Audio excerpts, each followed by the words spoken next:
We just talked about clarity. What about simplifying things? How do you simplify the questions you ask? Ooh, that's a good one. I used to get really burned on that. I had a boss of mine who was amazing. This amazing woman, Jess. And her thing with me was concision. She's like, Jacquelyn, I have 3 tips for you. I said, oh, Jeff, what are they? Concision. I was like, okay, okay. Second, concision. And guess what the third one was?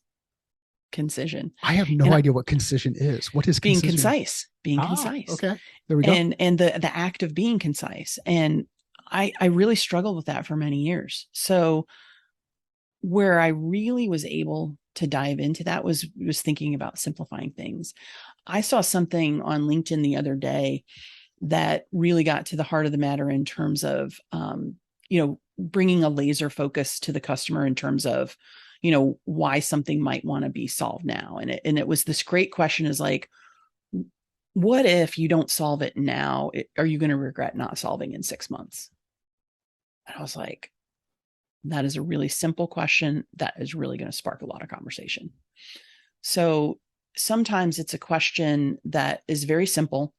It's and look, we're here to learn how to sell better, right? And so selling is solving a problem. So what better way to put it than to say, like, what problem, if you don't solve it, are you going to regret in 6 months? Boom.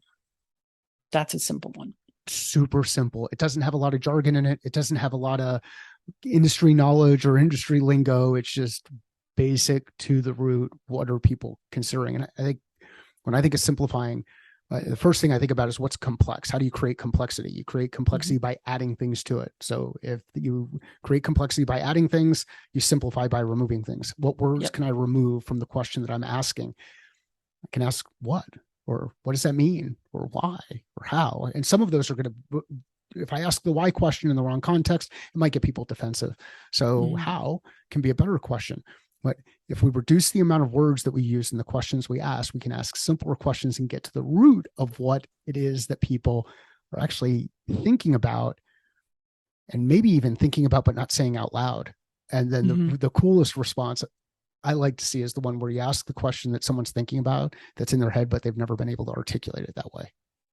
Ooh, that's a superpower. That's right. That right there. That's a superpower. But And you yeah, can it's only it's you no, can go only do ahead. it if you can only do it if you do the work, right? You can only do Mhm. it if you do the work. And that was a theme at the Sales Success Summit. How much work everybody who was on that stage went through to get to where they are, the process they went through to get to where they are. So if you've not listened to them yet, go watch the videos from the Sales Success Summit. I believe those are available now through the sponsorship of Gong. I'm sure Scott will include some links. Absolutely.